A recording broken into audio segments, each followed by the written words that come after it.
Hello, everyone. I would like to welcome you to our Friday Reflections. I hope all of you are having a great week and really enjoying this beautiful scenery around us. Another reminder of the glory of God and God's presence all around us in our lives. Just a few announcements this morning. We are going to be providing a Thanksgiving worship opportunity outside here at the church on Sunday, November 22nd. At 4:30 p.m. in the afternoon. That is open to everyone as we come together to remember all the ways in which God has blessed us despite all the circumstances around us, and to give thanks for God's continual presence and blessing in our lives. So again, that's Sunday, September 22nd at 4:30 p.m. here at the church, and there will be more details on that in your announcements that come from the church. Also, a huge thank you to all of those of you who have contributed to the Thanksgiving baskets. This being the first time I've done that, I was really inspired and impressed by the outpouring of support for people in the community, despite, again, all the challenging circumstances we find ourselves in today. And we pray God's blessings on those, that they will bring just a measure of hope and love and joy into the holidays for families this Thanksgiving season. And also just a reminder that this coming Sunday, the 15th, is our first transition to indoor worship in the sanctuary, with two services at 8:30 and 11:30 a.m., which gives us time then to do proper cleaning in between the services. It's imperative that you register for those services, whether that's online through our e-news or whether that's calling into the church office, because we are limited to 50 people based on the guidelines. And we want to keep to that. We want to do this as smoothly and safely as possible. And we all need to be very prudent and careful in how we do that. We've been working on this for a long time to find whatever way we can to make this work, again, as effectively and safely as possible. So please make sure that you sign up for that. If indeed you sign up and the service is full, we are developing a waiting list option so that hopefully those folks could be a priority the following week. So please make sure to watch the video that Pastor Kate and I put together so you can see how that's going to work, as well as read through the guidelines that have been given to you. A couple of questions that have come up that were not covered in the video. Will we be able to sing hymns? The answer to that is no. We will have masks on. We won't have masks on singing like we normally do. But with your mask on, you can hum the words. You can sing them softly. You can pray them as those songs are led by our musical people. But we will not be, as a congregation, encouraging you to sing out loud during the service. And also, when you come in, you'll notice that there are sections of the pews that are marked as places where you can sit and where you can't sit. And so if you see anywhere with a green strip of tape on it, that is a cue to you that is an area that is off limits. We're trying to keep social distancing appropriately done throughout the sanctuary, and there will only be certain sections that you can sit in. So just please pay attention to the ushers as well as the notifications as to where you can sit or where you can't sit. Again, we ask for your cooperation and your help in making all of this work, again, as effectively and efficiently, but even more so as safely as possible. This is one of my favorite times of year, and one of the things about it is it comes from my farming background. Growing up on a farm, this time of the year was harvest, and a large part of that was Thanksgiving. Growing up in an agricultural area, Thanksgiving and harvest sort of came together. And so, when I go through these days, in November, many times I find myself hearkening back to my roots. And it is a time of giving thanks. We've been giving thanks for different things over the last several weeks. A couple weeks ago, we gave thanks for the saints, those who have gone before us or who are in our lives now that help shape us in a life of faith. Yesterday was Veterans Day. And, it was hopefully something that all of us took time to step back and think about the freedoms that we have in our world today because of those who gave of themselves so we can have these freedoms and these opportunities that we have today. And even despite the restrictions that we have in our lives today, we still have a lot of freedoms, and we still have a lot of things to be thankful for when it comes to freedoms. Even though we might have to wear a mask, we still can choose what radio station we want to listen to or what TV station we want to follow.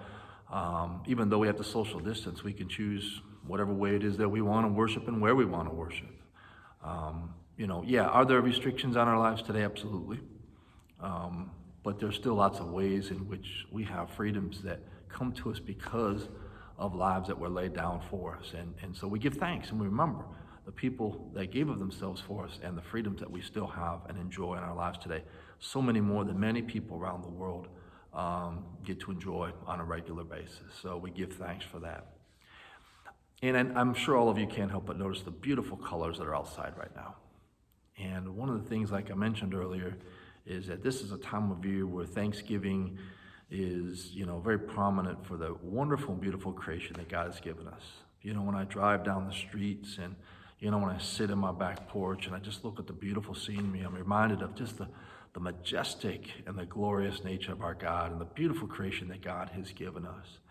And despite its brokenness and despite its failings, is that this is a time of year where we're just reminded of the beauty and the majesty of God. And it reminds me of Psalm 8. And so I'd like to read Psalm 8 to you here today. O Lord, our sovereign, how majestic is your name in all the earth, and how true that is these days. You have set your glory above the heavens. Out of the mouths of babes and infants, you have founded a bulwark because of your foes, to silence the enemy and the avenger. When I look at your heavens, at the work of your fingers, the moon and the stars that you have established, what are human beings that you are mindful of them? Mortals that you care for them. Yet you have made them a little lower than God and crowned them with glory and honor.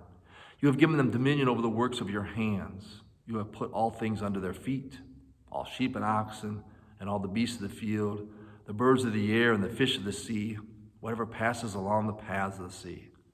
O Lord, our sovereign, how majestic is your name in all the earth. And whenever I see the changes that go on in nature today, I'm reminded just of, the majesty, the glory, the beauty of God that we get a glimpse of in the scenes around us. As I mentioned earlier, growing up on a farm, in an agricultural background, Thanksgiving and harvest sort of went together. So whenever the harvest came, Thanksgiving came along with it. And I, as a kid, many times when we were harvesting the crop, I would crawl up in the grain truck. And I would sit up there and I would just sit there and I would look at these millions and millions of kernels of corn that were in the back of this truck and would just be amazed at how these little seeds in the spring that were put in the ground could produce this bountiful harvest. And it was something truly majestic. It was something truly that you gave thanks for because, so much of this was out of our hands, the weather, disease, pests, all those things that, you sort of dealt with throughout the year that were out of your hands. You had very little control over as much as you tried to. And despite all that, you'd have this bountiful crop. I mean, it was just majestic. It was an act of God. It was an understanding of God's love and grace. And so I hope that when we're out and about, we'll take a moment just to take in what's going on around us. And remember that despite the challenges in our world today, we still have this beautiful and loving God that is so active and with us. And I know for me that gives me hope, that despite the fatigue of this pandemic and the fatigue of other things that are going on in our world today that continue to occupy our time and attention, as they very obviously need to, as the fatigue and the tiredness of that all sets in sometimes, is that, we look out there and realize, but it's all worth it because God is with us and God is working in us and God is doing things in us. And despite how you feel about things these days, is that we can't help but notice that, man, God is a majestic God. And God's name is sovereign in all the earth. And when we can come together, despite what political persuasions we have, or theological persuasions that we have, or whatever denomination we belong to, when we can come together and give thanks and praise to God as a people of God together, that brings, majesty to God's name, because it's so easy to be divided. It's so easy just to say, I don't have anything to do with that person or that theology or that idea. Just so easy to dismiss people as something less than. But when as a people of God, we come together and show our togetherness, that is a witness to the world. And so in the season of Thanksgiving, we give thanks for the beautiful creation, for the harvest, for all the ways that God continues to provide and show us God's majesty on a regular basis. And with that, we're reminded of our responsibility then, as a people of God, to care for the earth, to pay attention to how God is working, and to look for those ways that we can come together as a people to continue to do God's work, to continue to have responsible dominion of the earth, and to continue to be a sound witness in a world today that so desperately needs to hear good news of great joy, of God's presence in our lives. God's blessings to all of you. Hope to see you soon.